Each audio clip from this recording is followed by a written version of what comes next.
नमस्कार विद्यार्थियों, आप सभी का आपके अपने YouTube चैनल आरपीएससी विद नवीन सैनी में स्वागत है। देखिए विद्यार्थियों, हम क्या पढ़ रहे थे। जो सेकंड ग्रेड का फर्स्ट पेपर अपना जीके वाला चल रहा था, उसमें हमने ये टॉपिक पढ़ लिया एंशियंट कल्चर वाला, history of Rajasthan from 8 to 18 century. इसमें Gurjara Pratihara, Chauhan of Ajmer, relation with Delhi Sultanate, ये मेवाड़, रणथंभौर और पिछले पार्ट में अपना जालोर भी कंप्लीट हो गया था। तो अब हम शुरू करेंगे राजस्थान एंड मुगल्स। इसमें क्या होगा, मुगलों के साथ संबंध बताने, जैसे मुगलों के सांगा के साथ संबंध, प्रताप के साथ संबंध, और इन संबंधों में जो क्या क्या बातें होती है, क्या क्या इनके बीच संघर्ष होता है, वो सब हमको क्या करना है, उस चीज़ का हमको अध्ययन करना है। अब हम सबसे पहले पढ़ेंगे मुगलों का जो सांगा है, सांगा के साथ क्या संघर्ष है, जो जैसे कि मुगल और राणा सांगा, ये चीज़ हमको क्या करनी है, पढ़नी है।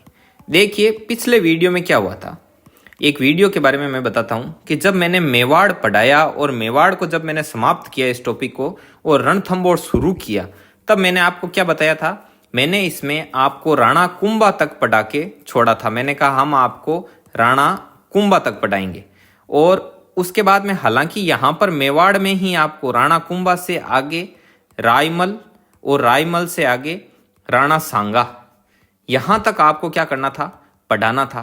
लेकिन फिर भी मैंने इस टाइम इस टॉपिक को ख़त्म कर दिया कुंभा तक ही, यहाँ तक ख़त्म करके और रणथंभौर शुरू कर दिया।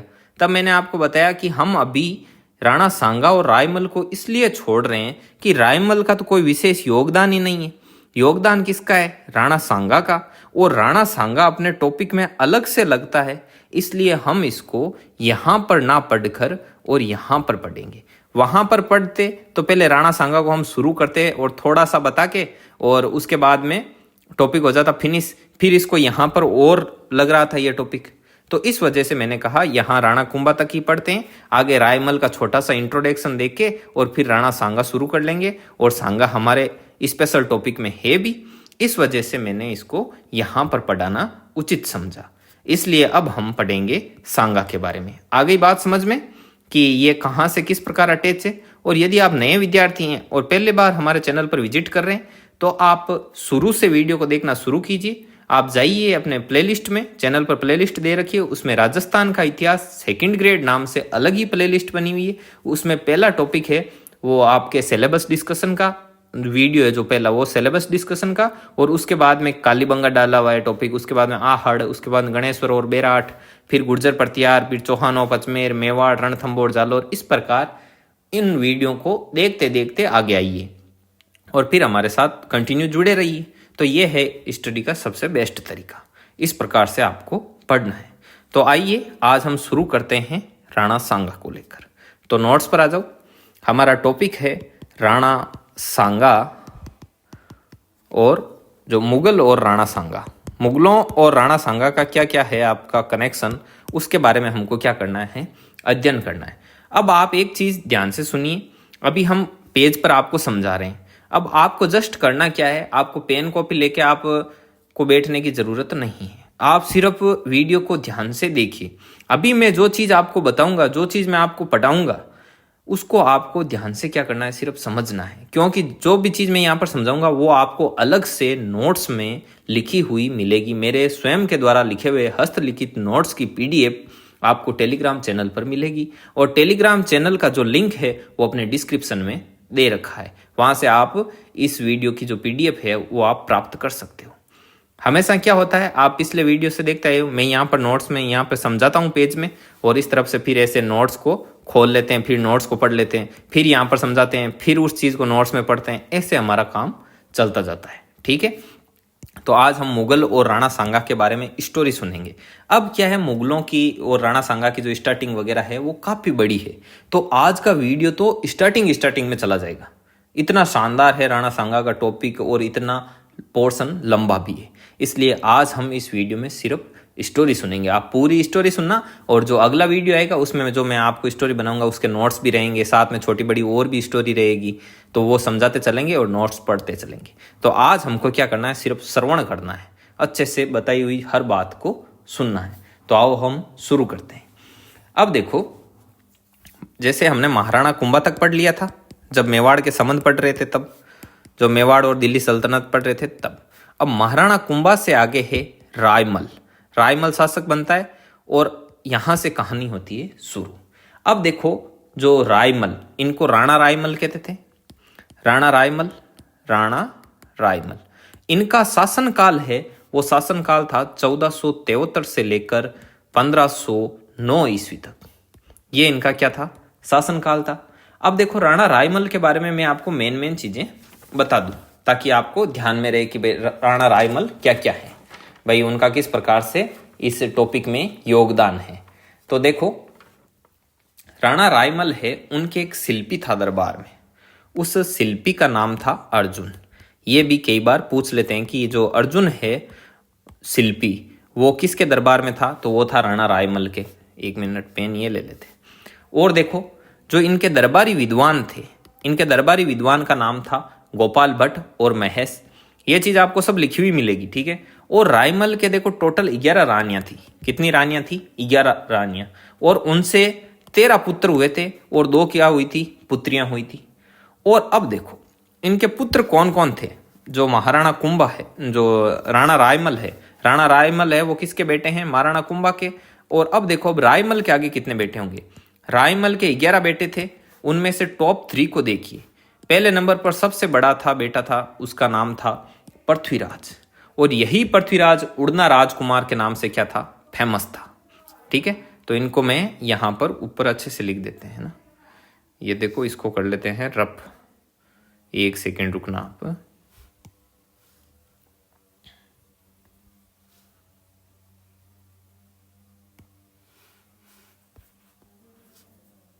एक सेकंड मैं इसको रब कर देता हूँ।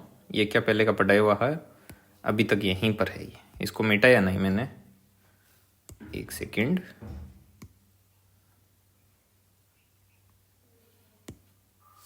अब देखिए, अब शुरू करते हैं हम पढ़ना।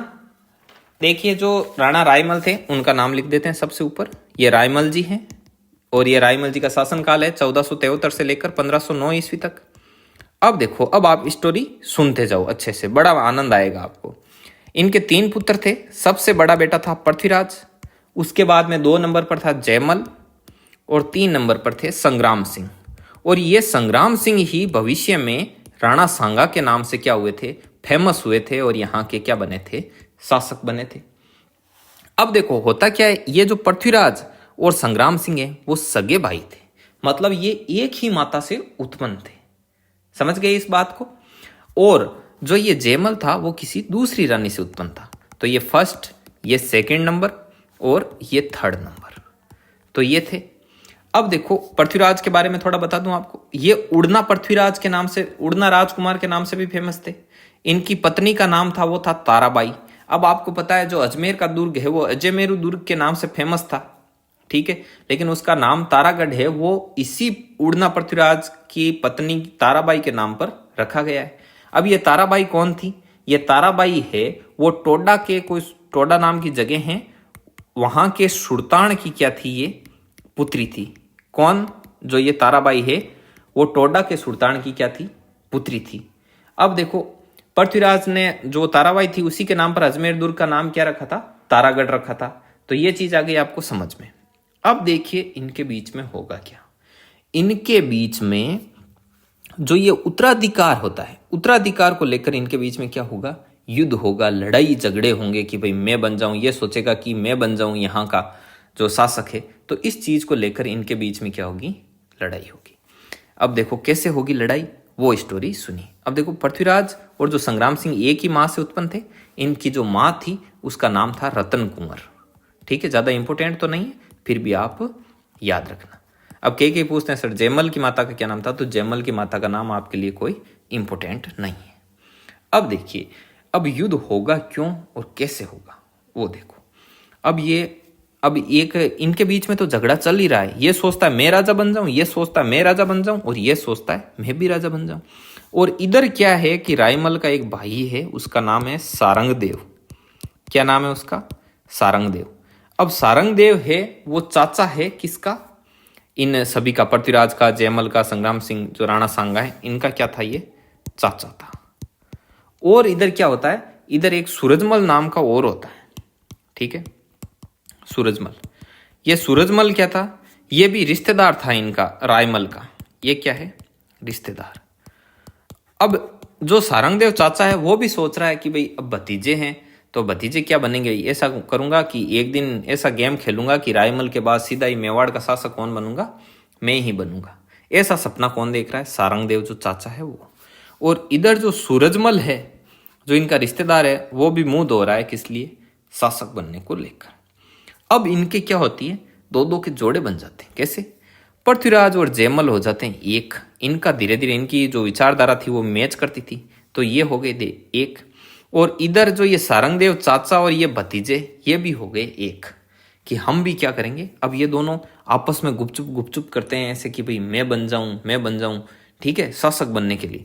और इधर ये सारंगदेव और संग्राम सिंह इनके बीच में भी गुपचुप चल रही कि भाई कैसे ही करके उनको हटा दें रास्ते से, पृथ्वीराज और जयमल को, और हम क्या बन जाए, यहाँ के शासक बन जाए।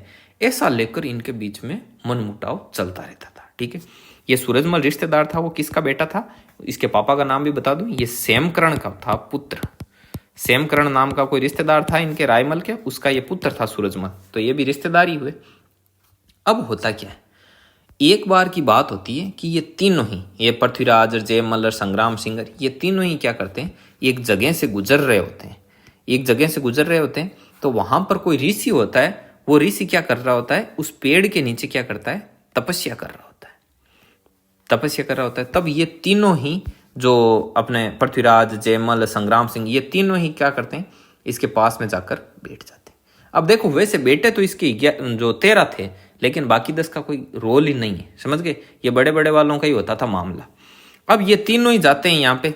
अब बताते हैं कि ये ऋषि बहुत पहुंचे हुए ऋषि थे। ठीक है, मतलब ऐसे आगे भविष्य वगैरह बताना, ये इनके मतलब बाएं हाथ का खेल था, इतनी भक्ति की थी इन्होंने, ये बात थी। अब इसी बीच में मैं आपको पृथ्वीराज का थोड़ा नेचर बता दूं।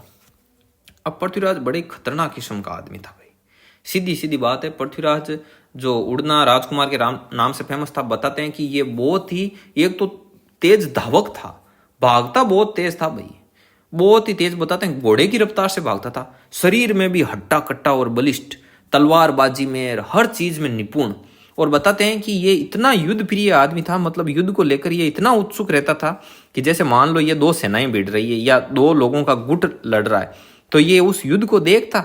और बताते हैं कि जो पक्ष इसको नजर आता कि ये कमजोर पड़ रहा है और ये इसको क्या कर रहे हैं, पीट रहे हैं, तो ये पृथ्वीराज झट से अपना घोड़ा लेकर उस साइड से क्या हो जाता, उनकी टीम में शामिल हो जाता कि अब लड़ो भाई इससे। इतना युद्ध प्रिय था, 2 लड़ रहे हैं, इसको कोई मतलब नहीं है, लेकिन ये फिर भी क्या करता था, उस लड़ाई में जाकर कूद जाता था। ऐसा इसका नेचर। और बताते हैं कि बहुत ही ज्यादा ये अग्रेसिव नेचर था इसका, मतलब हर छोटी बड़ी बात पर तलवार निकाल देता था। कुछ हुआ सीधे ही गर्दन उड़ा दी, किसी का हाथ काट दिया, किसी का पैर काट दिया। मतलब एक शासक को कैसा होना चाहिए, धीर गंभीर योद्धा भी होना चाहिए, लड़ाई भिड़ाई हर चीज का क्या होना चाहिए, उसमें गुण होना चाहिए। लेकिन इसमें तो बहुत ही ज्यादा मतलब ये अग्रेसिव, देखता ही नहीं कि आगे कौन है कौन नहीं। कभी कभी गलती हो जाती, कोई मिस्टेक करता, कहीं पे कोई अपराध हो गया, अगले को पूछा ही नहीं, गर्दन उड़ा दी, फिर पूछता कि क्या हुआ भाई, क्या मामला है। इतना युद्ध प्रिय था आदमी, मतलब लड़ाई भिड़ाई, इतना शौकीन और बलिष्ठ भी बहुत था। सब लोग डरते थे। बताते हैं कि जो रायमल तक खौफ खाते थे कि भाई पृथ्वीराज को कुछ कहें, इसके पिता थे तो भी, और जयमल, संग्राम सिंह, सारंगदेव, सभी इससे डर लगता था कि भाई कहीं पृथ्वीराज है वो इस चीज में बीच में ना कूद जाए। अब हुआ भी यही। अब देखो आगे आपको राणा सांगा के बारे में सुनने को मिलेगा कि जब युद्ध होगा बड़ा वाला बाबर के साथ, बताते हैं कि उस समय इसके शरीर पर 80 घाव थे, इसके एक पैर नहीं था, मतलब पैर काम नहीं करता था, हाथ तो कटकर अलग हो गया था, इसकी एक आंख भी फूटी हुई थी। वो सब कैसे होता है वो आप इस जो मैं कहानी सुना रहा हूँ इसमें सुनिए। अब देखो होता क्या है, ये तीनों ही आते हैं इसके पास और ऋषि के पास आकर बोलते हैं, ऋषि देव को बोलते हैं कि भाई बताइए कि हम तीनों में से मेवाड़ का भावी शासक कौन बनेगा। तभी बताते हैं कि ऋषि भाई पहुंचे हुए थे, उनको तो भाग्य नजर आता था अगले का। तो ये बताते हैं कि इन्होंने बता दिया कि राणा सांगा बनेगा, जो संग्राम सिंह है, राणा सांगा के नाम से आगे फेमस होंगे, कि ये संग्राम सिंह है, ये मेवाड़ का भावी क्या बनेगा, शासक बनेगा। अब इतने में ही इन दोनों के तो ये लो भी, हम दोनों बड़े हैं, ये कैसे बनेगा। बोलते हैं कि इसने सीधे ऋषि पर वार कर दिया, और ऋषि पर क्या, इस पर संग्राम सिंह पर पृथ्वीराज ने सीधा ही, पृथ्वीराज की हालांकि सगा भाई था ये संग्राम सिंह, पृथ्वीराज का सगा भाई था संग्राम सिंह। ये जयमल तो दूसरी माता से उत्पन्न था, ये दोनों रतन कुंवर से उत्पन्न थे। तो अब लेकिन फिर भी देखो ये जोड़ी आगे जाकर किन की बनेगी, पृथ्वीराज और जयमल की बनेगी। तो इतने में ही पृथ्वीराज बड़ा भाई था संग्राम सिंह का, सगे भाई पर सीधा ही तलवार से कर दिया हमला। बताते हैं कि इसी दौरान वो तलवार है वो इसकी आंख को छूकर निकल गई और उसी समय संग्राम सिंह की, जो राणा सांगा के नाम से पॉपुलर होंगे, उनकी आंख फूट गई यहीं पर। ये इतने में भाई इसको ये जयमल और सारंगदेव भी साथ में ही रहता है। बताते हैं ये पकड़ते हैं, कह रहे अरे क्या कर रहा है, भाई को ही मार रहा है, भाई को पीट दे। इधर संग्राम सिंह कहते हैं अरे भैया ऐसा क्या कर रहे हो, कह रहे इन्होंने तो बताया, इन्होंने तो बात क्या बोली, भविष्यवाणी सच होगी कि नहीं होगी, आपने तो पहले ही कि अब क्या करूं, मेरे से तो कंट्रोल ही नहीं होता। ये तो बहुत ही अग्रेसिव नेचर का था। फिर बताते हैं कि फिर ये यहाँ से तो चले जाते हैं, वापस आ जाते हैं अपने दुर्ग में, लेकिन पृथ्वीराज और संग्राम सिंह को लेकर इसके बीच में जो पृथ्वीराज का संग्राम सिंह के प्रति क्या हो गया, शक उत्पन्न हो गया कि भाई भविष्यवाणी कहीं सच हो गई तो अपनी तो गई है कि नहीं, राजगद्दी निकल जाएगी। तब ये क्या करता है, संग्राम सिंह से तो बना लेता है दूरियां और पृथ्वीराज और जयमल में आ जाती है निकटता। ये कहते हैं कि भाई बड़े तो हम दोनों हैं, मैं बनूं ना बनूं फिर तू बनेगा, वो तीसरे नंबर वाला बीच में कहाँ आ रहा है। तो ये दोनों हो गए एक, और इधर संग्राम सिंह अकेला था, तो इसके साथ ये सारंगदेव आके ये बना लेता गुटबंदी, कहता कि अच्छा ये दोनों एक हो रहे हैं तो मैं इसके साथ जुट जाता हूँ। तो इस प्रकार होता है। और इधर ये क्षेमकरण का पुत्र सूरजमल, ये रिश्तेदार हैं तो भी मुंह धो रहे हैं कि भाई मेवाड़ जैसी रियासत, इतनी बड़ी इतनी प्राचीन रियासत और इतना गौरवशाली जिसका इतिहास रहा हो, उसके राजा बनने का ख्वाब कौन नहीं देखता। ठीक है, तो इस प्रकार ये कहानी होती है। अब देखो आगे एक कहानी और होती, वो कहानी भी सुनिए। बताते हैं कि जैसे ये राजस्थान का मैप है, ठीक है, और इधर जो राजसमंद है, इस राजसमंद में एक सेनणी गांव है, सेनणी गांव नाम की कोई जगह है। सेनणी गांव में रूप नारायण मंदिर है, जो रूप नारायण मंदिर मैं अभी बताता हूँ, ये मैं कहानी आपको आगे बता दूंगा। ठीक है, ये इसके बाद में बता दूंगा, ये पहले ये सुन लो आप। ये राजस्थान का मैप, एक सेकंड, ये राजस्थान का हमने रफ मैप बना दिया कि यहाँ पर भीमल गांव था, यहाँ पास में एक था भीमल गांव। भीमल गांव में इधर मेवाड़ साइड, ये इधर पास में ही है राजसमंद के। इधर भीमल गांव की एक पुजारिन थी, पुजारिन महिला थी, मतलब पुजारिन महिला जो मंदिर की कोई पूजा वगैरह करती थी। ठीक है, और ये चारण जाति की थी। बताते हैं कि ये भी क्या करती थी कि भी फ्यूचर बता देती थी, देखकर भविष्य वगैरह। बताते हैं कि एक बार ये पृथ्वीराज, जयमल और संग्राम सिंह, ये तीनों ही, और साथ में सारंगदेव चाचा भी, ये पहुंच गए कहाँ पर, इस जो गांव था भीमल गांव में, यहाँ पर गए। और यहाँ पर जाकर जैसे ये मंदिर बना हुआ था, इधर पर बैठने की जगह, इधर भी बैठने की जगह, बीच में चटाई और अंदर थी पुजारिन। अब हुआ क्या, जैसे ये पहले गए, पृथ्वीराज बैठ गया, जयमल बैठ गए, इधर सांगा बैठ गए और इधर बैठ गए सारंगदेव। तो सांगा यहाँ पर नहीं बैठा था, यहाँ पर सारंगदेव बैठे। और बताते हैं कि चट्टाई पर कौन बैठ गए, सांगा। अब सांगा बैठे और अंदर से वो पुजारिन महिला आई और आते ही उनसे पूछा कि बताइए कि जो भावी मेवाड़ का राजा कौन बनेगा। और इतने में बताते हैं कि पुजारिन महिला कहती है कि जो चट्टाई पर बैठा है ना वो क्या बनेगा। चट्टाई पर कौन बैठा था, राणा सांगा। बताते हैं कि जो चट्टाई पर बैठा है वही क्या बनेगा, भावी मेवाड़ का शासक बनेगा, मेवाड़ का भावी शासक वही होगा। बताते हैं कि इतने में पृथ्वीराज क्या करेगा, आपको मालूम है बहुत ही अग्रेसिव नेचर है इसका, और इसने निकाल दी तलवार। और बताते हैं कि ये तलवार का वार करता है, लेकिन इस बार क्या है, संग्राम सिंह पहले से ही सचेत है, जो राणा सांगा है वो पहले से ही क्या है, सचेत है। इसलिए ये भाई सीधा यहाँ से उठकर भाग जाता है, बाहर कूदता है और लिया अपना घोड़ा और यहाँ से 9-2-11, क्योंकि ये पहले से ही सचेत रहता है, इसको मालूम रहता है क्योंकि कि भाई कुछ बोले ना बोले, हमारे पक्ष में बोले ना बोले, ये पहले ही तलवार निकाल देगा, क्योंकि पृथ्वीराज का क्या है, बहुत ही ज्यादा अग्रेसिव नेचर है। अब कुछ इतिहासकार बताते हैं कि राणा सांगा की आंख यहाँ पर फूटी, और कुछ बताते हैं कि जो वहां पर जो ये ऋषि था, इस ऋषि के पास हमला किया तब आंख फूटी। तब ले दे के बात यह है कि राणा सांगा की आंख फूट गई। अब देखो उसके बाद में होता क्या है, राणा सांगा यहाँ से भागता है। अब आगे कहाँ जाएगा, तो वो आप अभी बताते हैं आगे की स्टोरी क्या होती है। ये यहां से रब कर दूं एक बार।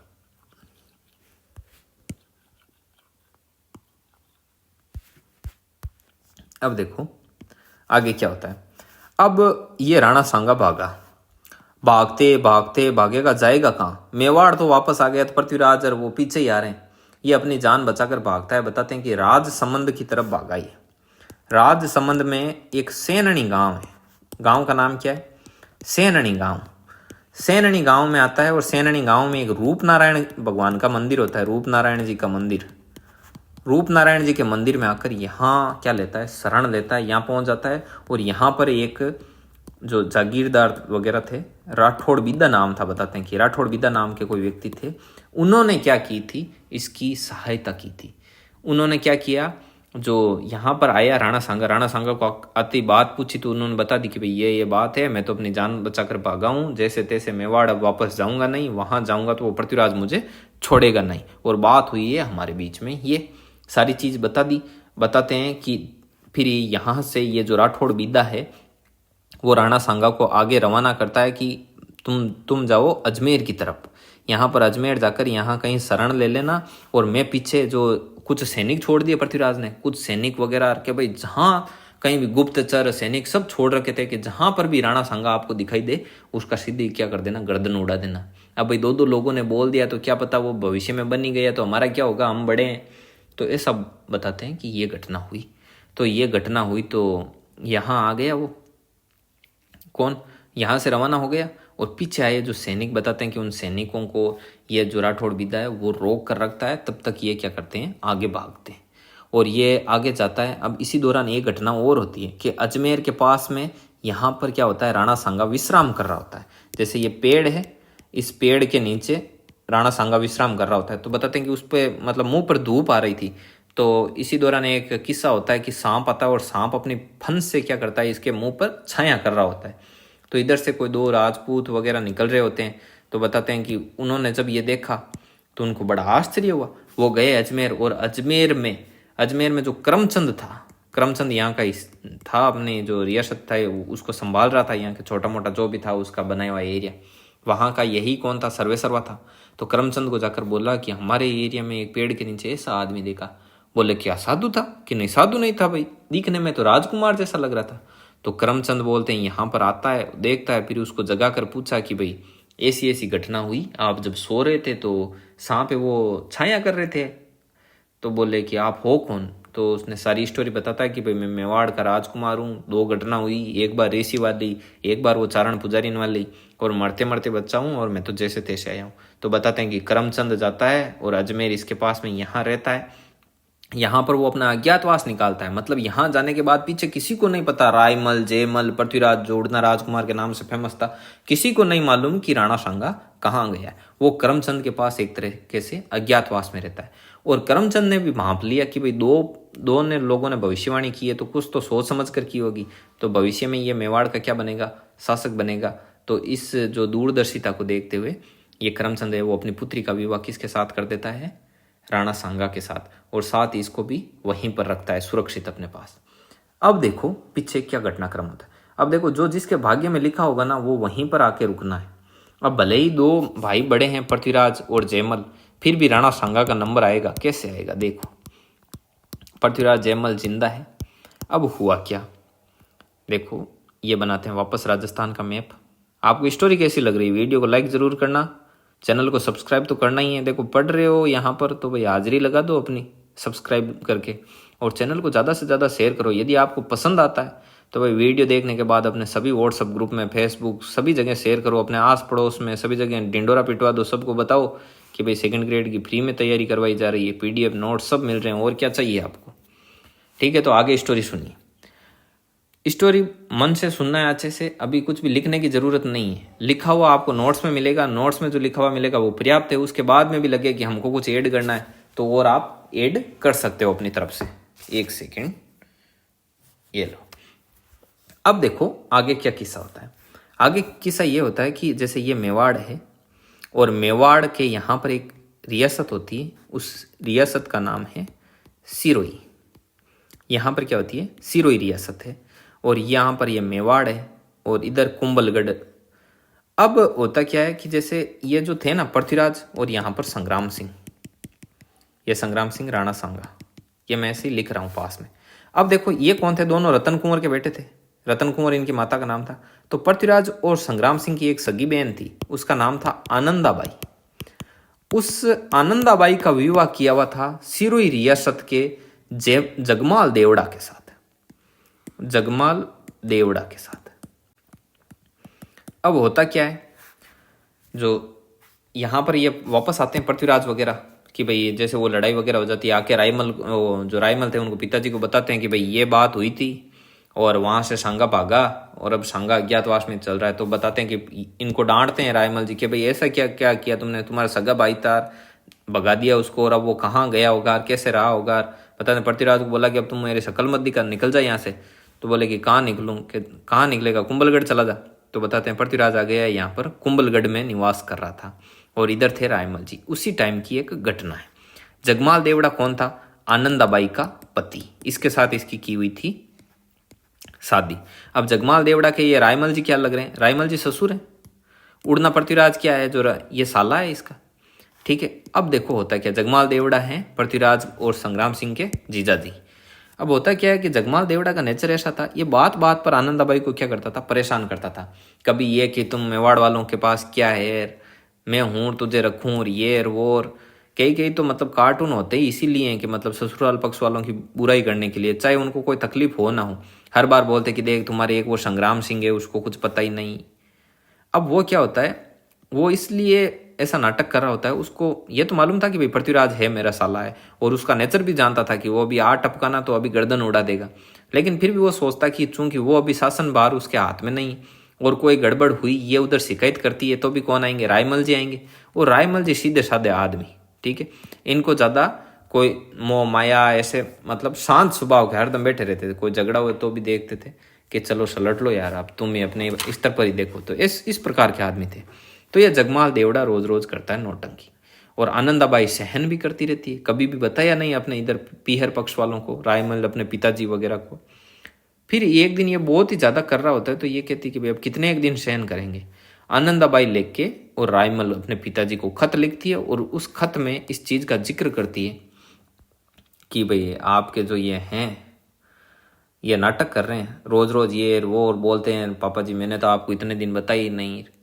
अब रायमल जी सोचते हैं कि भाई पहले बात तो देखो सिरोही इधर पास में यहाँ से है कुंभलगढ़ से, और अब ये रायमल जी सोचते हैं कि मैं खुद जाऊं बेटी के घर, और वो भी शिकायत को लेकर सीधा ही, और वो भी इस बात पर कि भाई ये दोनों आपस में झगड़ते हैं तो थोड़ा अच्छा भी नहीं है। और उधर ये पृथ्वीराज है, ये फ्री बेटा है, इसका कोई काम ही नहीं है।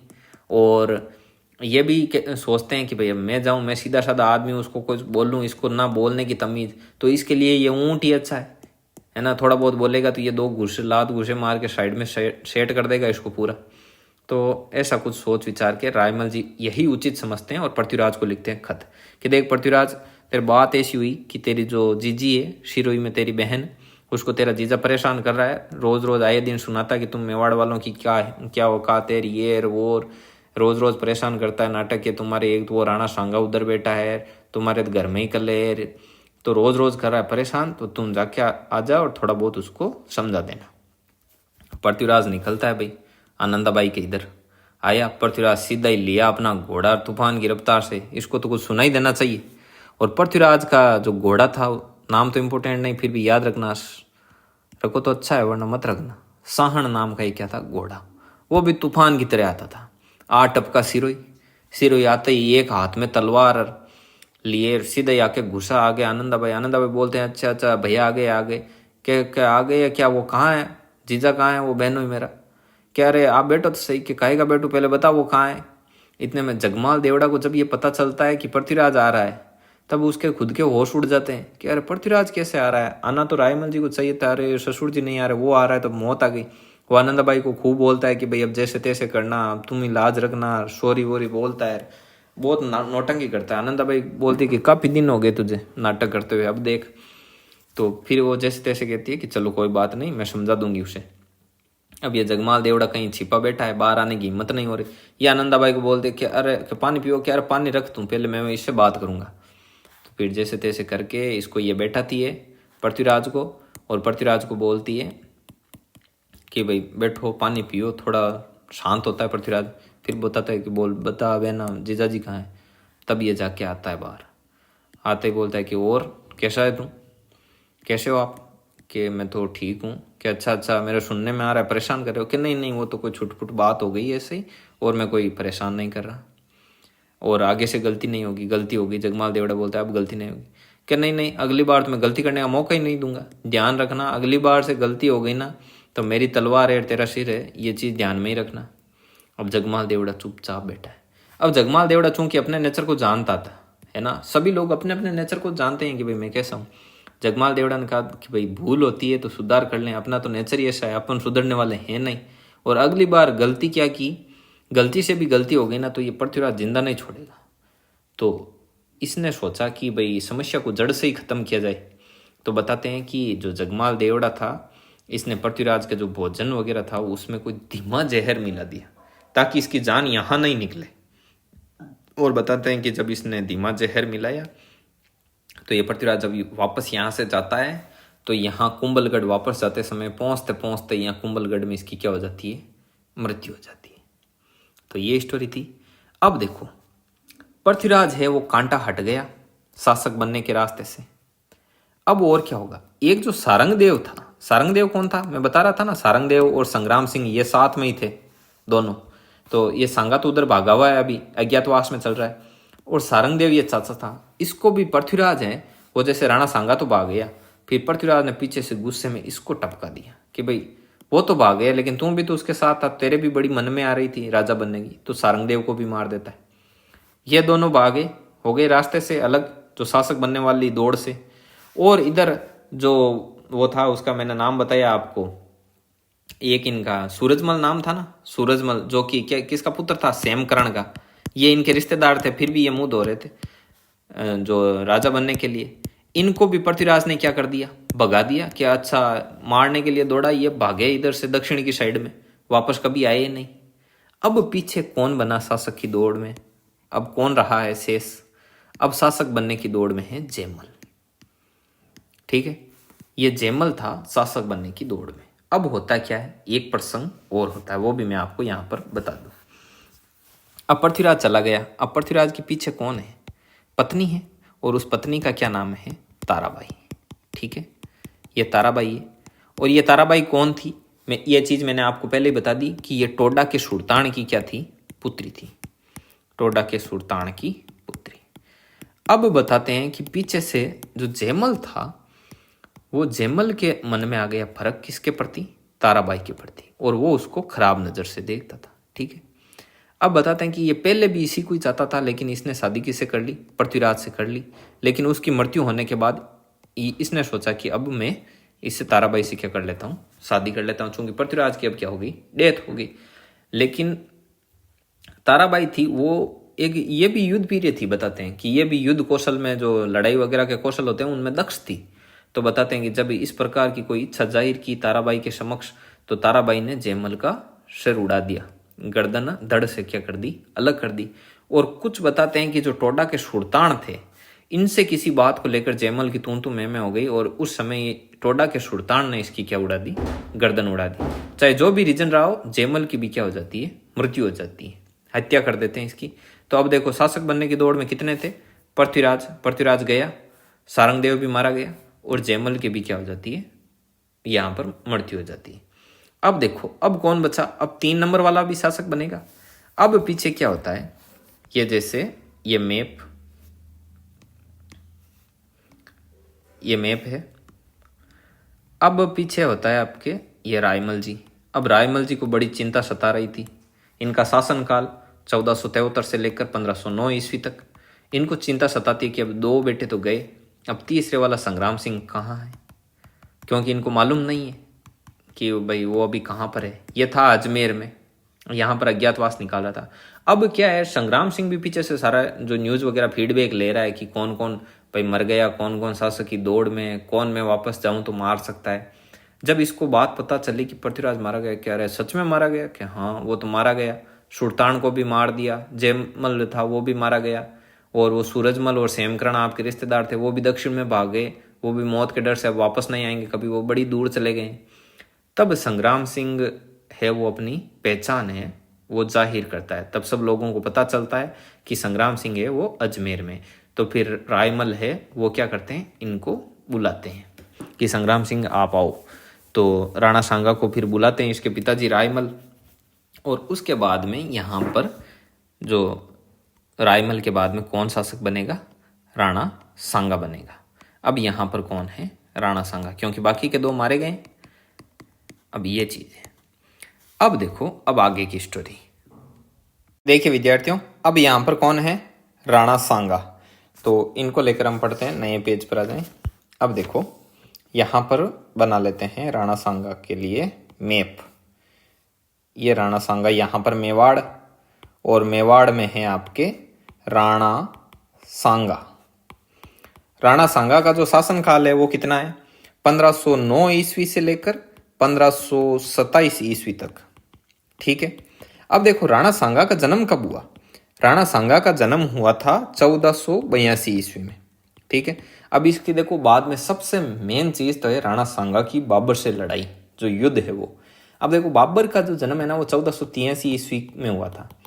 मतलब ये बाबर था ना वो छोटा था किससे? राणा सांगा से। कितना छोटा था? 1 साल छोटा था। ठीक है। अब देखो आगे क्या होता है। मृत्यु कब होती है? जन्म ये है, मृत्यु होती है इसकी 30 जनवरी 1528 को।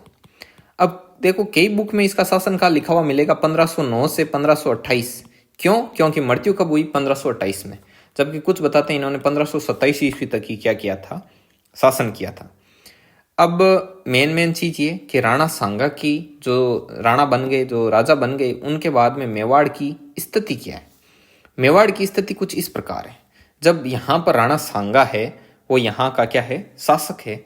तो ये शासक बनने के बाद में ये सबसे पहले क्या करेगा? सबसे पहले कृपा करेगा अपने ससुर पर। ससुर कौन थे? जो अजमेर जिनके काबू में था, और अजमेर के यहाँ के थे करमचंद। जो करमचंद थे वो इनके क्या थे? ससुर। अब ये इनकी बहुत हेल्प करेगा, इन पर कृपा दृष्टि बनाए रखेगा। क्यों? क्योंकि इन्होंने उस समय सहायता की थी जब राणा सांगा की जान के लाले पड़ रहे थे। तब ये एक तरीके से राणा सांगा अपने ऊपर एहसान मान रहा था, और उस वक्त इन्होंने भरोसा करके अपनी बेटी का विवाह भी किसके साथ किया था? राणा सांगा के साथ। तो सबसे पहले ये क्या करता है? करमचंद है वो इधर दिल्ली तक का एरिया जो अजमेर के यहाँ काबू में था, कुछ और काबू में ले लिया और कुछ पहले से ही था इनके पास। ये पूरा करके यहाँ का दिल्ली तक का, यहाँ दिल्ली तक का जो दिल्ली की सीमा लगती थी इनके एरिया से, यहाँ तक का जो एरिया था वो सारा का सारा किसको सौंप दिया? करमचंद को।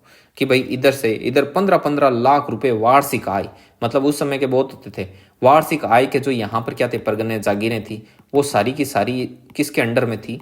करमचंद के अंडर में। तो एक कार्य तो इन्होंने ये किया था। और क्या किया? करमचंद को रावत की उपाधि दे दी।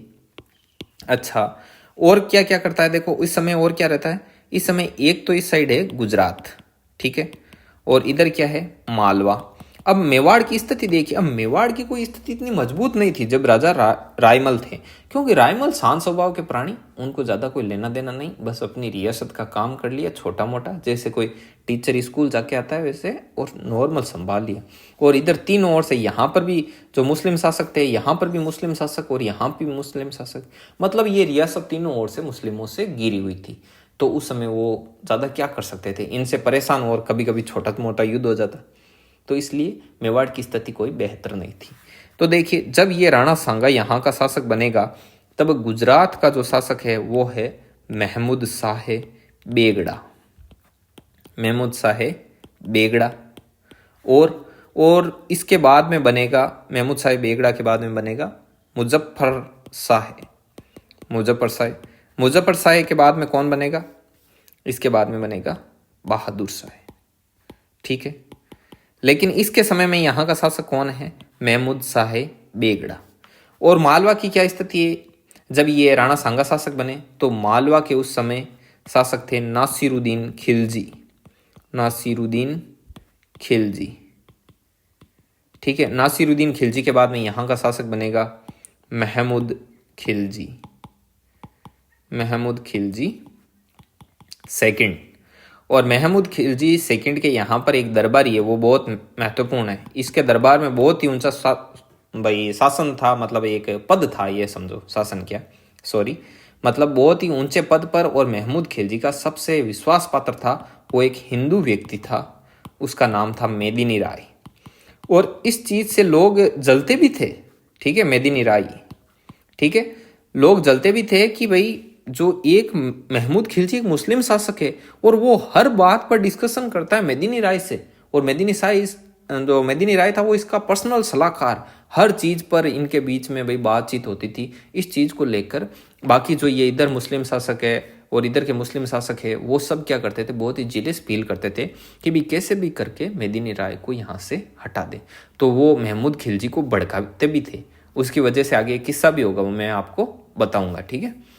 और देखिए दिल्ली की क्या स्थिति है। देखो दिल्ली की स्थिति ये है कि जब मेवाड़ पर राणा सांगा शासन करता है, मतलब शासक बनता है, उस समय दिल्ली का शासक है सिकंदर लोदी।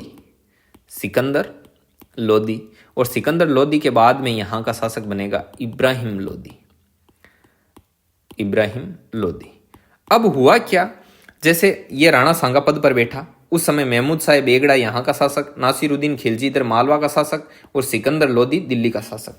लेकिन इनको लेकर राणा सांगा की कोई लड़ाई झगड़ा टंटा कुछ भी नहीं हुआ। इनको इससे ज़्यादा न तो कोई नफरत थी न कोई खास प्यार था, ऐसा कुछ भी इनके बीच में झगड़ा नहीं था। ये झगड़ा यहाँ से शुरू होगा, इब्राहिम लोदी, महमूद खिलजी, मुजफ्फर शाह, बहादुर शाह, यहाँ इनके बीच में होगा झगड़ा। और उस झगड़े को हम पढ़ेंगे अगले वीडियो में। क्यों? क्योंकि समय को ध्यान में रखते हुए हमारा वीडियो तकरीबन मतलब कि 40 मिनट के आसपास होने जा रहा है और हम ज़्यादा बड़ा वीडियो भी अपलोड करने से थोड़ा बचते हैं। क्योंकि एक देखो मतलब स्टूडेंट में बोरियत सी भी हो जाती है। क्योंकि जैसे क्लास छोटी भी रखें ऑनलाइन में, तो हम जैसे आईपैड वगैरह पे पढ़ा रहे हैं, तो यहाँ पर क्या होता है, मतलब बहुत कम टाइम में बहुत ज़्यादा कंटेंट डिलीवर्ड हो रहा है, तो आपके माइंड पर भी प्रेशर होता है। तो ये कहानी कैसे समझ में आई, अभी हम यहीं तक पढ़ेंगे। इसके आगे की जो स्टोरी है वो हम नेक्स्ट वीडियो में देखेंगे। और उस नेक्स्ट वीडियो में जो आज पढ़ाया और जो नेक्स्ट वीडियो में पढ़ाएंगे उसके नोट्स को लेकर भी हम डिस्कशन करेंगे। सारे के सारे नोट्स भी पढ़ाएंगे। और नोट्स जैसे यहाँ पर ऐसे पढ़ लिया और पिछले वीडियो में जैसे नोट्स पर जाके पढ़ते थे वैसे भी पढ़ेंगे। तो वो सारी की सारी चीज़ें होगी नेक्स्ट पार्ट में। तो ये राणा सांगा और मुगलों को लेकर पार्ट नंबर 1 है। वीडियो कैसा लगा कमेंट बॉक्स में ज़रूर बताना, ठीक है। वीडियो को लाइक करना, ज़्यादा से ज़्यादा लोगों तक शेयर करना, चैनल को सब्सक्राइब जरूर करना। धन्यवाद विद्यार्थियों। जय हिंद, जय भारत।